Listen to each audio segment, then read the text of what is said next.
Clip number 1336۔ اس clip میں آپ قرآن پاک کی سورہ مومن کی آیت نمبر 16 سے 17 تک کی تلاوت، ترجمہ اور تفسیر قرآن صراط الجنان سماعت فرمائیں گے۔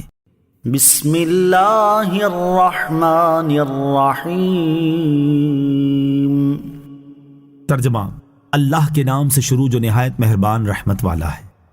یوم ہم بارزون لا یخفی علی اللہ منہم شیء لمن الملک اليوم للہ الواحد القہار۔ ترجمہ، جس دن وہ بالکل ظاہر ہو جائیں گے، ان کے حال میں سے کوئی چیز اللہ پر پوشیدہ نہیں ہوگی۔ آج کس کی بادشاہی ہے؟ ایک اللہ کی جو سب پر غالب ہے۔ یوم ہم بارزون، جس دن وہ بالکل ظاہر ہو جائیں گے، یعنی قیامت کا دن وہ ہے جس دن لوگ قبروں سے نکل کر بالکل ظاہر ہو جائیں گے اور کوئی عمارت، پہاڑ، چھپنے کی جگہ اور آڑ نہ پائیں گے، کیونکہ اس دن زمین برابر اور چٹیل میدان ہو جائے گی، اور مخلوق کی کثرت کے باوجود ان کے اگلے پچھلے خفیہ اور ظاہر تمام اعمال، اقوال اور احوال میں سے کوئی چیز بھی اللہ تعالیٰ سے پوشیدہ نہ ہوگی، اور وہ ان کے اچھے برے اعمال کے مطابق انہیں جزا اور سزا دے گا۔ یہاں خاص طور پر قیامت کے دن اللہ تعالیٰ سے کچھ بھی پوشیدہ نہ ہونے کا ذکر کیا گیا، اگرچہ آج بھی لوگوں کا کوئی عمل، قول اور حال اللہ تعالیٰ سے پوشیدہ نہیں ہے۔ اس کی وجہ یہ بیان کی گئی ہے کہ دنیا میں کفار یہ خیال کیا کرتے تھے کہ جب ہم کسی آڑ میں چھپ جائیں تو اللہ تعالیٰ ہمیں نہیں دیکھتا اور اس پر ہمارے اعمال پوشیدہ رہتے ہیں۔ اس پر بتا دیا گیا کہ آج تو وہ یہ خیال کر رہے ہیں، لیکن قیامت کے دن وہ یہ خیال بھی نہ کر سکیں گے، کیونکہ اس دن لوگوں کے لیے کوئی پردہ اور آڑ کی چیز نہ ہوگی جس کے ذریعے سے وہ اپنے خیال میں بھی اپنے حال کو چھپا سکیں، اور اس دن انہیں بھی یقین ہو جائے گا کہ اللہ تعالیٰ سے کوئی بات ڈھکی چھپی نہیں ہے۔ لمن الملک اليوم، آج کس کی بادشاہی ہے؟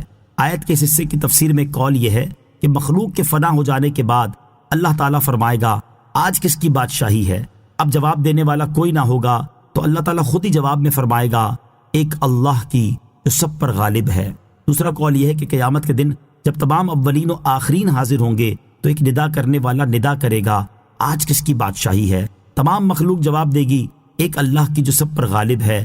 مومن تو یہ جواب بہت لذت کے ساتھ عرض کریں گے، کیونکہ وہ دنیا میں یہی اعتقاد رکھتے تھے، یہی کہتے تھے، اور اسی کی بدولت انہیں مرتبے ملے، اور کفار ذلت و ندامت کے ساتھ اس کا اقرار کریں گے اور دنیا میں اپنے منکر رہنے پر شرمندہ ہوں گے۔ قیامت کے دن صرف اللہ تعالیٰ کی بادشاہی ہوگی۔ آیت کی مناسبت سے یہاں دو احادیث بھی سماعت کیجیے۔ حدیث نمبر 1 بخاری شریف کی حدیث ہے، حضرت ابو ہریرہ رضی اللہ تعالیٰ عنہ سے روایت ہے، نبی کریم علیہ الصلوۃ والسلام نے ارشاد فرمایا، قیامت کے دن اللہ تعالیٰ اپنے دائیں دستے قدرت سے زمین کو اپنے ہی قبضے میں لے گا اور آسمان کو لپیٹ لے گا، پھر فرمائے گا حقیقی بادشاہ میں ہوں، آج زمین کے بادشاہ کہاں ہیں؟ حدیث نمبر 2 مسلم شریف کی حدیث، حضرت عبداللہ ابن عمر رضی اللہ تعالیٰ عنہما سے روایت ہے، رسول اللہ صلی اللہ تعالیٰ علیہ وسلم نے ارشاد فرمایا، اللہ تعالیٰ قیامت کے دن آسمانوں کو لپیٹ دے گا، پھر انہیں اپنی شایان شان مانوں میں دائیں ہاتھ میں لے گا، پھر ارشاد فرمائے گا میں بادشاہ ہوں، کہاں ہیں جابر لوگ، کہاں ہیں تکبر والے لوگ؟ پھر زمینوں کو اپنے شایان شان مانوں میں بائیں ہاتھ میں لپیٹ لے گا، پھر ارشاد فرمائے گا میں بادشاہ ہوں، کہاں ہیں جابر لوگ، کہاں ہیں تکبر و غرور کرنے والے لوگ؟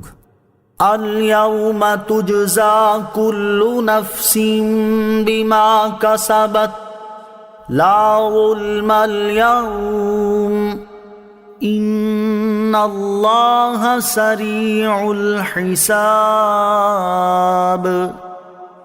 ترجمہ، آج ہر جان کو اس کے اعمال کا بدلہ دیا جائے گا، آج کسی پر زیادتی نہیں ہوگی، بے شک اللہ جلد حساب لینے والا ہے۔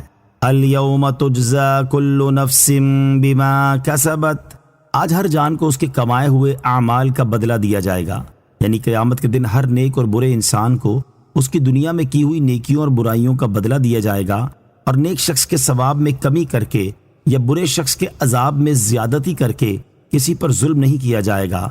بے شک اللہ تعالیٰ کی شان یہ ہے کہ وہ جلد حساب لینے والا ہے۔ حقداروں کو ان کے حقوق دنیا میں ہی ادا کر دینے کی ترغیب۔ اس آیت سے معلوم ہوا کہ دنیا میں جیسے اعمال کیے ہوں گے آخرت میں ویسا ہی بدلہ دیا جائے گا، اور یاد رہے کہ اس دن ان لوگوں کو بھی ان کے حقوق دلائے جائیں گے جن کے حقوق دنیا میں ضائع کیے گئے ہوں گے، جیسا کہ حضرت عبداللہ ابن انیس رضی اللہ تعالیٰ عنہ سے روایت ہے، تاجدار رسالت صلی اللہ تعالیٰ علیہ وآلہ وسلم نے ارشاد فرمایا، اللہ تعالیٰ قیامت کے دن لوگوں کو ننگے بدن، بے ختنہ شدہ اور مال کے بغیر اٹھائے گا۔ ہم نے عرض کی بہم کیا ہے؟ ارشاد فرمایا جن کے پاس کوئی چیز نہ ہو۔ پھر اللہ تعالیٰ لوگوں کو بلند آواز سے ندا فرمائے گا، جسے دور والے اسی طرح سنیں گے جس طرح قریب والے سنتے ہیں۔ ارشاد فرمائے گا میں بادشاہ ہوں، میں بدلہ لینے والا ہوں۔ کوئی جنتی اس وقت تک جنت میں نہیں جا سکتا، یوں ہی کوئی جہنمی اس وقت تک جہنم میں نہیں جا سکتا یہاں تک کہ میں اس سے اس حق کا بدلہ نہ لے لوں جو کسی کا اس کے ذمے ہے، حتیٰ کہ ایک تھپڑ کا بدلہ بھی۔ ہم نے عرض کی یہ کیسے ہوگا جبکہ ہم تو اس وقت ننگے بدن اور کنگال ہوں گے؟ ارشاد فرمایا یہ بدلہ نیکیوں اور برائیوں کے ذریعے ہوگا، یعنی حقداروں کو اس شخص کی نیکیاں دے دی جائیں گی یا حقداروں کے گناہ اس کے ذمے ڈال دیے جائیں گے۔ پھر رسول اکرم صلی اللہ تعالیٰ علیہ وآلہ وسلم نے یہ آیت تلاوت فرمائی، اليوم تجزا كل نفس بما كسبت لا ظلم اليوم۔ ترجمہ، آج ہر جان کو اس کے اعمال کا بدلہ دیا جائے گا، آج کسی پر زیادتی نہیں۔